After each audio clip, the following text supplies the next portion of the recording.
എനിക്ക് തോന്നിയത് പുഷ്പവതി ചേച്ചി ഏറ്റവും മാന്യമായിട്ടാണ് റെസ്പോണ്ട് ചെയ്തത്.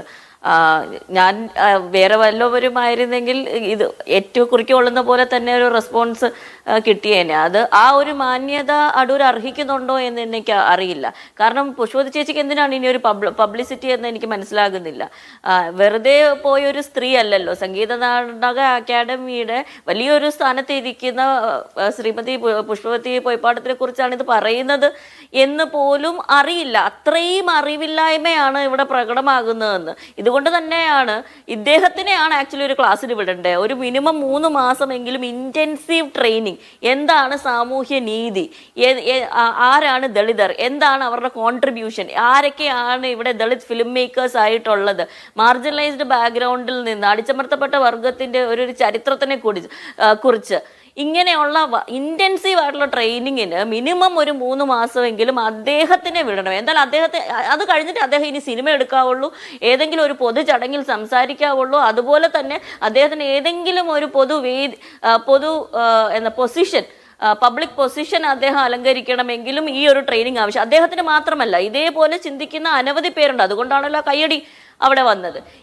ഇന്നലെ അങ്ങനെ ഒരു ഒരു നാക്കുപിഴ വന്നതാണെങ്കിൽ, അല്ലെങ്കിൽ തെറ്റിപ്പോയതാണെങ്കിൽ, ഇന്ന് അദ്ദേഹത്തിന് അത് തിരുത്താനുള്ള ഒരു അവസരം ഉണ്ടായിരുന്നു. ആ അവസരം പോലും ഉപയോഗിക്കാതെ ഏതോ ഒരു സ്ത്രീ അത്രയും കൂടി ദളിത് മനുഷ്യരെ അറിയാത്ത അല്ലെങ്കിൽ അവഹേളനപരമായിട്ട് ആണ് അദ്ദേഹം സംസാരിച്ചത്. ഇതിന് മാപ്പ് കൊടുക്കാൻ പറ്റുമോ അറിയില്ല. വളരെ കൃത്യമായിട്ട് SC/ST അട്രോസിറ്റി ആക്ടിന് അകത്ത പരിധിക്കുള്ളിൽ നിന്നുകൊണ്ട് അദ്ദേഹത്തിനെതിരെ കേസ് ഫയൽ ചെയ്യുകയാണ് ചെയ്യേണ്ടത്. ആസ് എ കമ്മ്യൂണിറ്റി ഫയൽ ചെയ്യേണ്ട ആവശ്യമുണ്ട്. വളരെ സ്ട്രോങ് ആയിട്ട് വന്ന ഒരു ദളിത് ഫീമെയിൽ വോയിസിനെതിരെ പബ്ലിസിറ്റിക്ക് വേണ്ടിയാണ്. അതൊന്ന് ആലോചിച്ച് നോക്കുക. അജ്ഞരാണെന്ന് പറയുന്നു. അവർക്ക് അക്ഷരജ്ഞാനം കവിത എഴുതണമെങ്കിൽ അക്ഷരജ്ഞാനം വേണം, അതുപോലെ സിനിമയ്ക്ക് ലാംഗ്വേജ് ആവശ്യമാണ് എന്ന് പറയുമ്പോൾ എത്ര സ്റ്റീരിയോടിപ്പിക്കലായിട്ടാണ് ദളിത് സമൂഹത്തിനെ കുറിച്ച് അദ്ദേഹം വിചാരിച്ച് വെച്ചിരിക്കുന്നത്. ഒന്ന് ആലോചിക്കുക. സതീഷ് ദേശ്പാണ്ഡെയൊക്കെ മെറിറ്റ് എന്താണെന്ന് വളരെ കൃത്യമായിട്ട് ഡിഫൈൻ ചെയ്തിട്ടുണ്ട്. സോഷ്യൽ ക്യാപിറ്റൽ ഇതിൽ സാംസ്കാരികമായിട്ടുള്ള മൂലധനവും സാമൂഹികമായിട്ടുള്ള മൂലധനവും ചേർന്നാണ് ഇതിവിടെ മെറിറ്റ് എന്ന് പറയുന്ന കാര്യം കൺസ്ട്രക്റ്റഡ് ആകുന്നത് തന്നെ.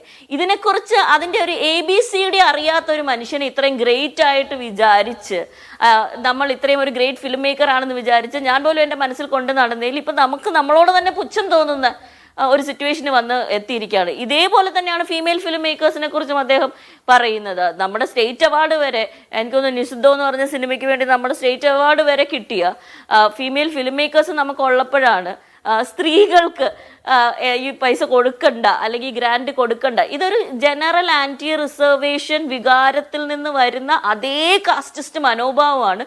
ഇത് ഒരു ആൻറ്റി കോൺസ്റ്റിറ്റ്യൂഷണൽ ആയിട്ടുള്ള മനോഭാവമാണെന്ന് നമ്മൾ മനസ്സിലാക്കണം.